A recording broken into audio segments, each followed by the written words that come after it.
Sur les espaces productifs en France. Alors, une fois n'est pas coutume, on va commencer par la présentation du sujet dans une vidéo. Alors, un espace productif est un espace aménagé et mis en valeur par des acteurs dans le cadre d'une activité économique.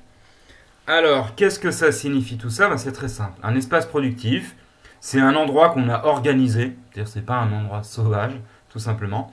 Il est mis en valeur, c'est-à-dire que vous avez des gens, donc des acteurs. Ça peut être des entreprises, c'est pas forcément des individus.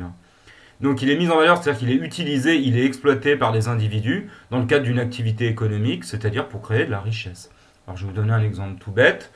Vous voyez ce que c'est qu'une plage. Une plage, c'est un espace naturel.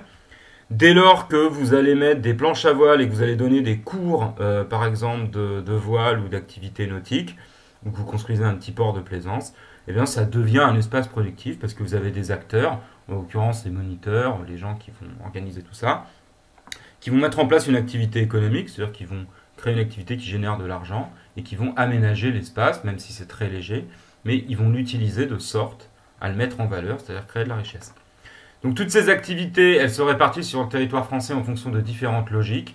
C'est très simple, on fait peu de ski sur la côte bretonne et on fait peu de planches à voile dans les Pyrénées. Donc vous avez les raisons géographiques qui expliquent ce qu'on fait et à quel endroit.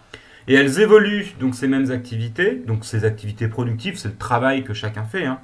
Elles évoluent du fait des changements liés à la mondialisation et à l'intégration européenne. C'est-à-dire que la France n'est pas un pays qui est isolé dans le reste du monde, il est connecté à ses voisins européens et aux autres pays mondiaux, et ça a une influence énorme sur ce qu'on fait désormais sur le territoire français. On va voir tout le chapitre pour défricher un peu ces notions-là. Alors ceci est un espace productif par exemple. C'est le Futuroscope de Poitiers. Donc vous aviez à la base des champs, sans doute, ou peut-être un peu de forêt, je ne sais pas ce qu'il y avait exactement avant. On a construit des routes, des bâtiments, etc. Et on a fait un parc d'attractions. Et un parc d'attractions, c'est un endroit où des gens vont payer pour utiliser un service qui est un loisir en l'occurrence.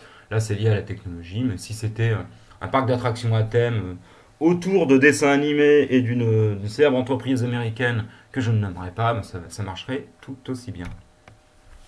Ceci est un espace productif. À la base, vous avez quoi? Vous avez une montagne. C'est quoi une montagne? C'est un espace avec une forte déclivité, c'est-à-dire une forte pente. Il se trouve que, passé une certaine altitude, quand vous avez de la pente, il se met à neiger. Donc l'hiver, vous avez de la neige. Si vous avez des pentes et que vous avez de la neige, vous pouvez mettre avec des skis, vous pouvez glisser. Les gens, ça les amuse de glisser ou de faire du surf. Donc ils sont prêts à payer pour venir au sport d'hiver. Et donc il faut aménager un endroit avec des remonts de pente, des restaurants, des hôtels, des réseaux de transport pour les amener. Donc à la base, vous avez une ressource. La ressource, c'est quoi? Il faut une pente avec de la neige. Ça s'appelle un massif montagneux. Tous les pays n'en ont pas, d'accord? Vous faites peu de ski en Hollande ou en Belgique.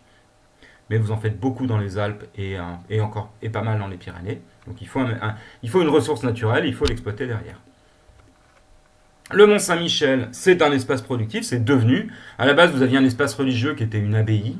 Et cette abbaye, avec le temps, elle est devenue un patrimoine, c'est-à-dire un lieu remarquable de notre histoire, qui attire des touristes qui veulent visiter cet endroit.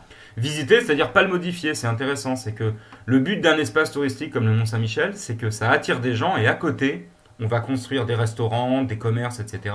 pour que les gens dépensent. Mais ils ne viennent pas directement pour dépenser leur argent dans ces commerces.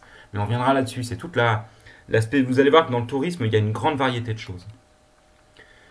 Ça, c'est l'espace productif que vous connaissez sans doute le mieux, c'est-à-dire le centre commercial en périphérie des villes. On reconnaît le rond-point, les doubles voies qui permettent d'y circuler, les parkings pour la voiture. Ça rejoint ce qu'on a vu dans le cours sur la périurbanisation.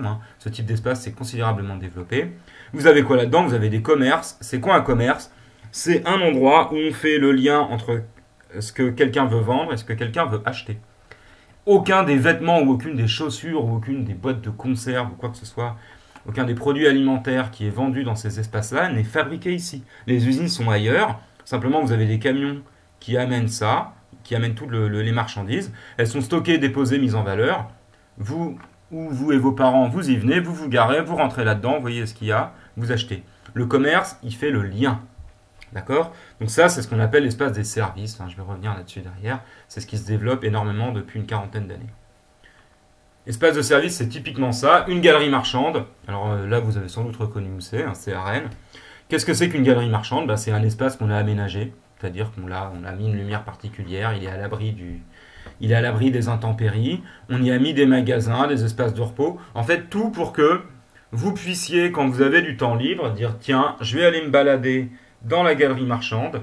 Et qu'est-ce que je vais y faire? Bah, soit on va y faire du lèche-vitrine, on va regarder ce qu'il y a. Mais ça va un temps parce qu'on aime bien regarder, mais on aime bien aussi pouvoir acheter. Donc quand on peut, on fait des achats. Et ben, c'est typiquement ça. L'espace productif de service, en l'occurrence, ça c'est un espace productif commercial parce qu'on est organisé uniquement autour du commerce. On avait un bon exemple. Mais on peut mettre d'autres choses. On peut mettre des restaurants dans les galeries marchandes. Pourquoi on en met? Bah, pour que les gens puissent se dire bah, je vais aller regarder un peu ce qu'il y a dans les vitrines et je vais manger. Vous avez des coiffeurs. On multiplie les activités. En fait, qu'est-ce qu'on fait dans ces endroits-là? On recrée des mini-centres-villes. Ce qui n'est pas sans poser de problème, mais on en parlera plus tard. Centre-ville historique, j'en parlais, vous connaissez, ça c'est les rues avec des restaurants, etc.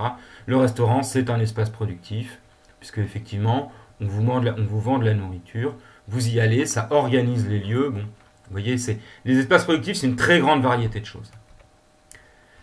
Vous avez vu en technologie ce que c'est que le secteur primaire, secondaire et tertiaire. Alors c'est très simple. Le primaire, ce qu'on appelait autrefois, on l'appelle toujours, mais en fait, bon, vous allez voir que malheureusement, c'est plus aussi simple que ça.